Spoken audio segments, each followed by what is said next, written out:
एक गुलाम लड़की के लिए जो उसने एक ख्वाबों का महल सजाया था, वही लड़की इसकी जान की दुश्मन है।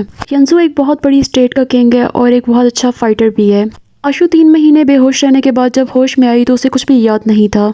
यंजू ने उसे बताया कि तुम मेरी क्वीन बनने जा रही हो और हम दोनों की शादी होने वाली थी। ये देखो हमारा ब्राइडल ड्रेस। एक तरफ वो खुद इसे मेमोरी लॉस की दवाई दे रहा है और दूसरी तरफ वो इसे खुद ही सारी चीजें याद कराता है, लेकिन सिर्फ वो वाली मेमोरीज जिसमें इन दोनों ने एक दूसरे का बहुत साथ दिया था। यंजू को दुश्मन स्टेट में एक हॉस्टेज प्रिंस के तौर पे रखा गया था और वहीं पे आशु गुलाम थी। इन दोनों ने एक दूसरे का साथ देने के लिए बहुत सी मुश्किलें उठाई। अब जब यंजू अपने मुल्क में वापस आकर यहाँ का किंग बन चुका है और वो आशु को अपनी क्वीन बनाना चाहता है, तो इसकी स्टेट के बहुत से कबीले इस डिसीजन के खिलाफ हैं। वो आशु पर अटैक करके उसकी जान लेने की कोशिश करते हैं। आशु यंजू से पूछती है कि तुम्हारी एक फिंगर क्यों कटी हुई है और उसको देखकर मेरा दिल इतना दुखी क्यों है। तो वो इसे बताता है कि मैंने तुम्हें बचाने के लिए अपनी ये उंगली ज़ाया की थी, लेकिन कहानी में सिर्फ ये 2 ही नहीं थे। इसकी मेमोरी का वो पार्ट जो किंग नहीं चाहता इसे याद आए, उसमें एक तीसरा इंसान भी है। वो दुश्मन कंट्री का कमांडर था, लेकिन उसने इन दोनों को बहुत हेल्प की थी। आशु के बेहोश होने से पहले उसने आशु को ही यूज करके उसे उसकी फौज समेत बुलवाया और मरवा दिया। ये सब कुछ एक जमी हुई झील पर हुआ और बर्फ टूटने पर सारी डेड बॉडीज अंदर चली गई। इसे बचाने के लिए आशु भी डूब गई और उसे होश में आने में 3 महीने लग गए।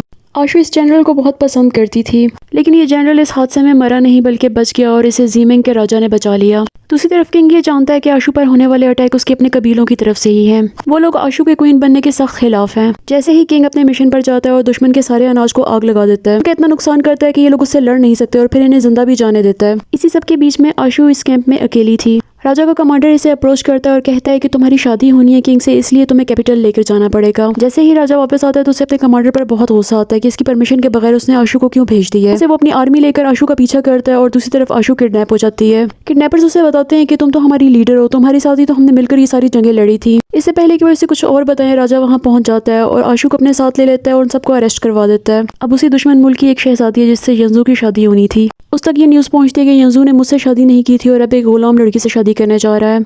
यहाँ यंजू इसे लेकर बाजार निकलता है और इन दोनों के बीच में लड़ाई होती है। वो इसे कहती है जब से मैं होश में आई हूँ तुम ही मेरे सामने हो, क्या पता तुम ही गलत हो। इस सब के बीच में वो उठ के जाने ही लगती है तो वो भी बेहोश हो जाती है और यंजू भी बेहोश हो जाता है और ये दोनों किडनैप हो चुके होते हैं और इन्हें किडनैप करने वाली वही प्रिंसेस है। यंजू ने इसके फादर को मारने के लिए इसे शादी का ड्रामा रचाया था और अपना मिशन पूरा करने के बाद इसे रास्ते में छोड़कर चला गया, जिसके बाद इसके साथ लोगों ने बहुत बुरा किया और वो इन दोनों से इंतकाम लेना चाहती है। वो आशु पर एक निशान लगाना चाहती है ताकि गुलामों की पहचान हो सके, लेकिन ये सब देख यंजू तड़पने लगता है। वो उससे कहता है तुम्हारी दुश्मनी मुझसे है, इसको छोड़ दो, मुझ पर निशान लगाओ जो भी लगाने हैं। प्रिंसेस उसे शादी के लिए तैयार करती है, लेकिन एंड टाइम पर रिजेक्ट कर देती है और आशु को लेकर गायब हो जाती है। ये यहाँ इसके गार्ड्स को मारता है और एक गार्ड से एड्रेस पूछता है कि ये लोग कहाँ गए हैं और वहाँ निकल जाता है। प्रिंसेस आशु को टीज करके मारना चाहती है। इसी सब के बीच यहाँ यंजू पहुंच जाता है और उसे ब्लैकमेल करने के लिए ये आशु की जान लेने का कहती है। 1-2 गोतों के बाद आशु की भी मेमोरी वापस आ जाती है और वो खुद भी फाइट करने लगती है। ये दोनों फाइट करके यहाँ से बच के निकल जाते हैं। अब आशु यंजू के सामने प्रिटेंड करती है कि उसे अपना सारा अच्छा पार्ट मेमोरी का याद आ चुका है। वो कहती है कि तुमने आज भी मेरे लिए अपनी जान को खतरे में डाला और पहले भी तुमने अपनी उंगली मेरे लिए ज़ाया की थी।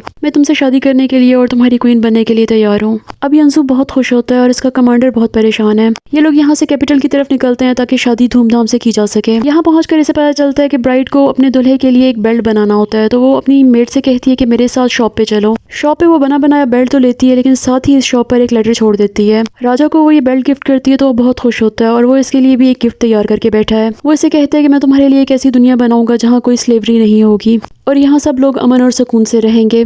शादी से पहले इसे राजा की एक मासूम सी जनरल मिलती है। इसे कहती है कि मेरी मेमोरीज तो जमी हुई झील के ऊपर ही है, मुझे किसी तरह वहाँ ले जाओ ताकि मैं मेमोरीज याद करूँ और एक अच्छी क्वीन बन सकूँ। पहले तो ये मासूम जनरल नहीं मानती, लेकिन जब वो देखती है कि इसे याददाश्त खोने वाली दवाइयाँ दी जा रही हैं और वो भी राजा की अपनी मर्जी से, तो वो थोड़ी देर के लिए खामोश हो जाती है। दूसरी तरफ राजा के कबीले के लोग इसके खिलाफ ज्यादा ना बोलें, वो एक सरदार को मरवा देता है। अब शादी के दिन जैसे ही ये दोनों यहाँ से निकलते हैं तो इन पर अटैक होता है। राजा भागकर अपनी दुल्हन के पास पहुंचता है तो उसकी कमर में एक तीर लगा होता है और वो बेहोश हो चुकी होती है। राजा बहुत दुखी होता है, सबको डांटता है। अटैक करने वालों में से एक बंदा जिंदा पकड़ा गया है और इन्वेस्टिगेशन से पता चलता है कि ये आशु की अपनी आर्मी का बंदा है। आशु पर अटैक के बाद ये मासूम लड़की इस पर बहुत दुखी होती है। वो आशु को वहाँ से उठाकर झील पे ले जाती है। वो इसे लेके पहुंचती है तो पीछे से राजा भी आ जाता है। वो इसे कहती है कि मुझे ये करना पड़ा क्योंकि तुम खुद इसे मेमोरी लॉस की दवाइयाँ दे रहे थे। राजा अभी तो इसे कुछ नहीं कहता और क्वीन को उठा के वापस जाने लगता है तो क्वीन ही इस पर अटैक कर देती है। वो उसे बताती है कि मेरी मेमोरी तो बहुत पहले आ चुकी थी, इसने पहले से ही लेटर के थ्रू अरेंज की हुई थी और इसकी आर्मी भी यहाँ पहुँच जाती है। राजा की मासूम कमांडर इनसे जाके लड़ने लगती है और इनकी लड़ाई के बीच में बर्फ टूटने लगती है, लेकिन जल्द ही पता चलता है कि राजा अकेला नहीं था, उसने इनकी आर्मी का बंदोबस्त किया हुआ था। आशु अपने लोग मरते देखकर गुस्सा होती है और उसके साथ और लड़ने लगती है। इस लड़ाई में एक घाव आशु को भी लग जाता है और ये दोनों पानी में डूब जाते हैं। अगर आपको वीडियो अच्छी लगे तो इसको लाइक करें। Thank you.